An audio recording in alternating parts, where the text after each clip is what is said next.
먼저 대본을 하나 읽을까요? 지금 제가 연극 준비하고 있는 겨울 연가입니다.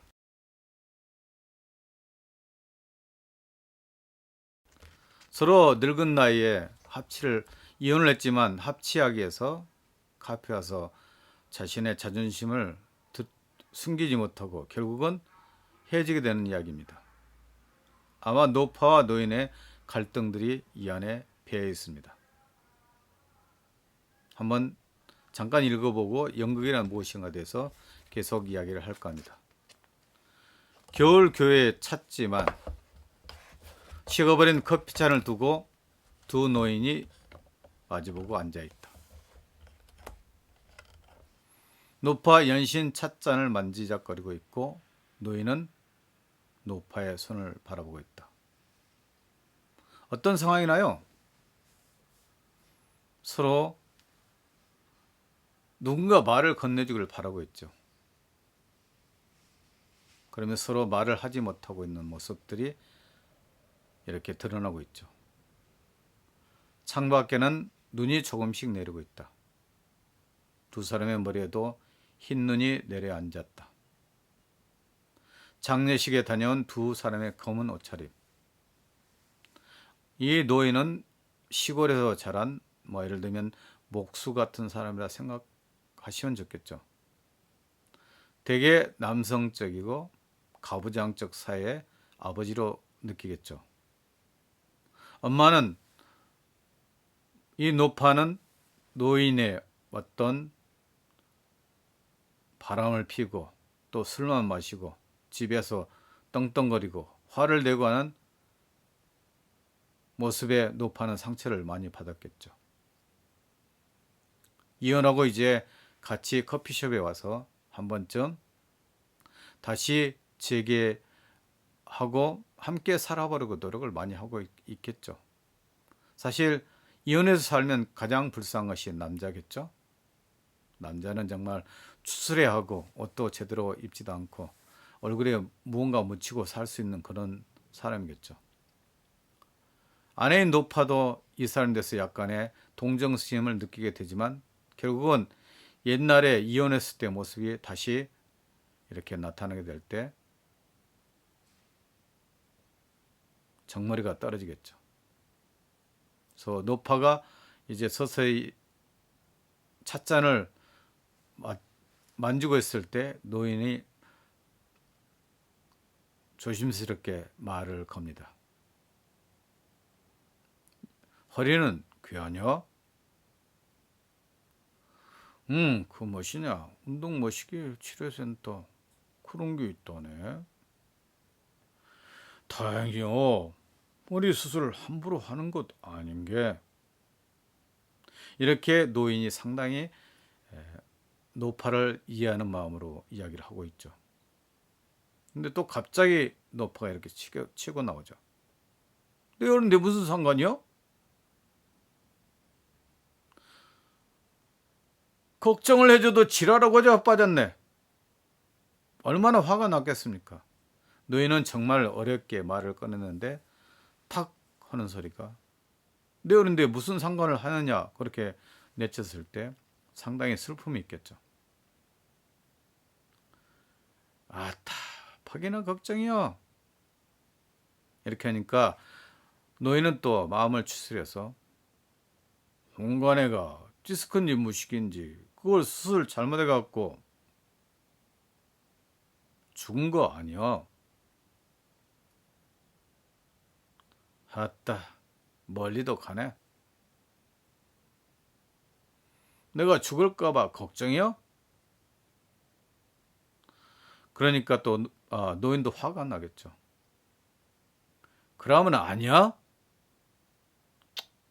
화가 올라와 있겠죠. 가는 거 순서 없음께 아따 참말로 시끌시끌하대.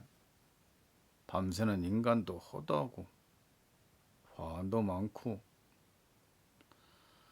이렇게 하니까 어떻게 되겠습니까?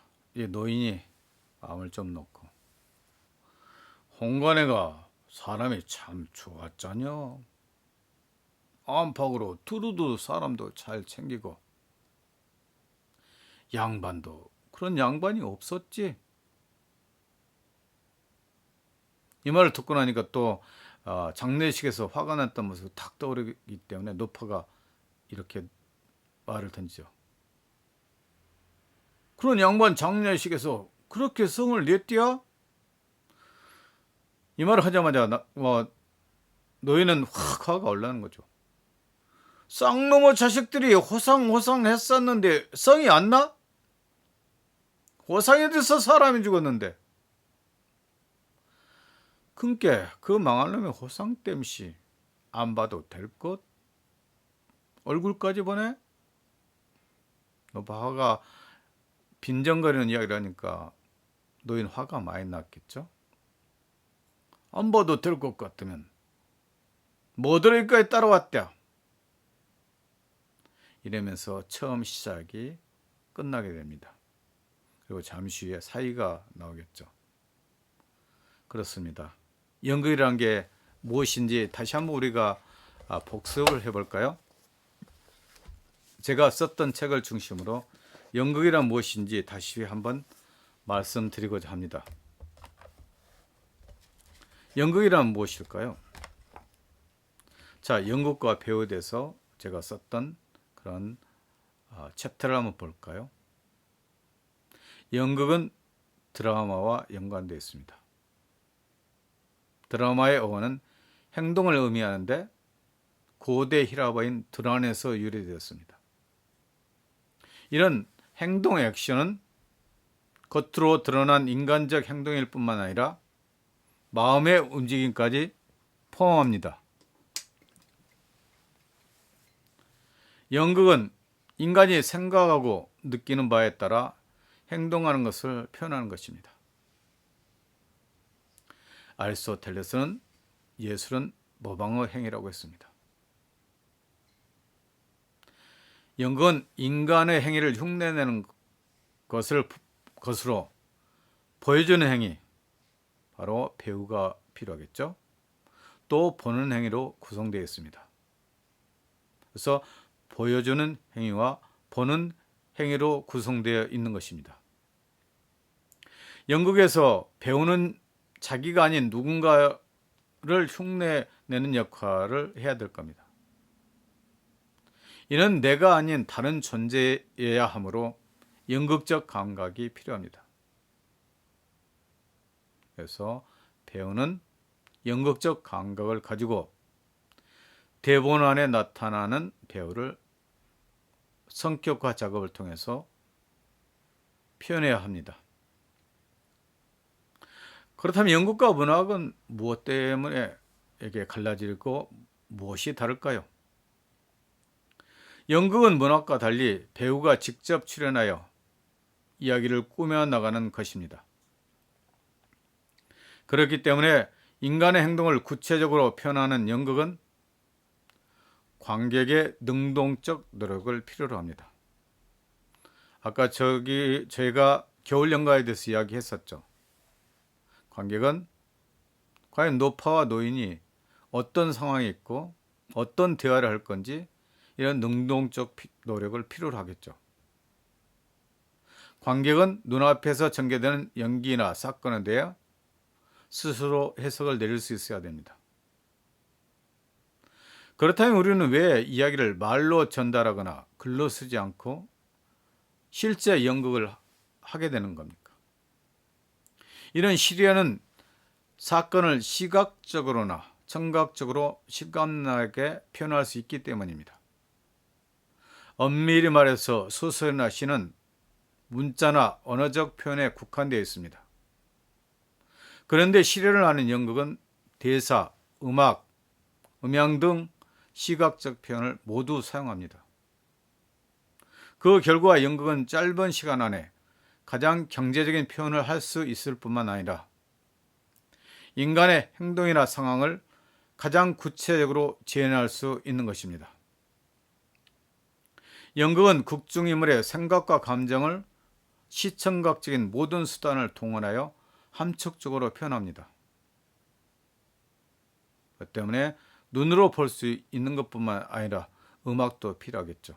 또 무대 의상이나 무대 배경도 필요하겠죠. 그렇기 때문에 연극은 극중인물의 생각과 감정을 시청각적인 모든 요소를 동원해서 표현하는 겁니다. 만일 소설의 독자가 각자의 묘사에 의존하여 작품을 이해한다면 연극 관객은 극중인물이 하는 행동을 주의 깊게 지켜보면서 직접 체험하고 느끼게 하는 것입니다. 이러한 점에서 연극은 우리 현실 세계의 속성을 대용한다고 할 수 있습니다. 또한 극중인물의 생각과 감정을 시청각적인 수단을 동원하여 관객에게 전달해야 합니다. 그것들이 연극에 대해서 한 번쯤 다시 복습을 했습니다. 연극의 필요성에 대해서도 지난번에 했었죠? 한번 다시 더 복습할까요? 지금은 디지털의 시대고 인공지능의 시대입니다. 그로 인해 과거에 중시했던 인문학 교육이 점차 활기를 띠어가기 시작했습니다. 저희 동서대학도 교양대학을 정말 아주 크게 성장시키고 있는 것도 이런 연유입니다. 이처럼 4차 산업혁명이 시작되면서 상상력과 창의력을 중시하게 되면서 인문학이 부상되고 있습니다. 인문학은 상상력뿐만 아니라 융합적 지성을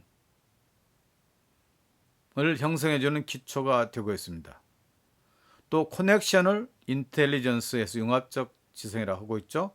또 이모셔널 인텔리전스, 감정적 지성을 형성해주는 토대가 되고 있습니다.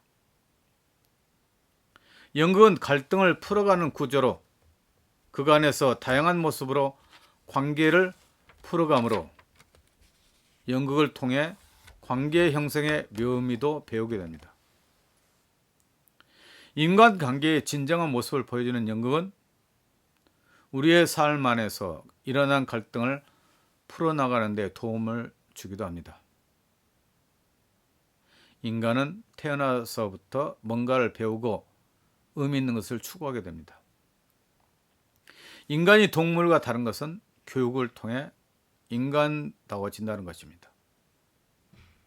배우지 않고서는 사람의 구실을 하지 못하는 것입니다.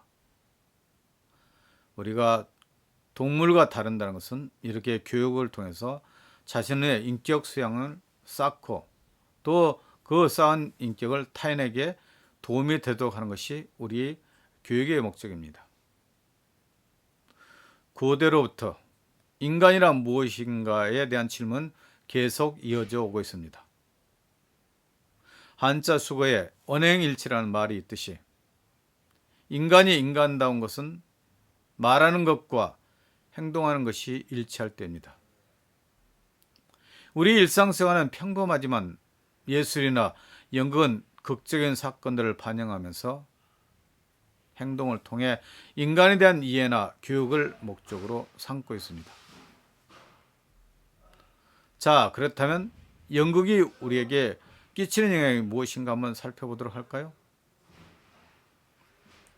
연극 예술이란 가장 근사한 학문으로 인간에 관한 것입니다. 우리는 연극을 통해 인간에 대해 알아갈 수 있습니다. 연기자들의 동작은 인간의 이해를 도와주기 때문에 연극에 대한 공부를 할 필요가 있습니다. 인문학이 교양을 갖춘 사람으로 변화시키듯이 인간을 가장 근사하게 표현하는 연극 교육은 필수 불가결하다는 생각이 듭니다.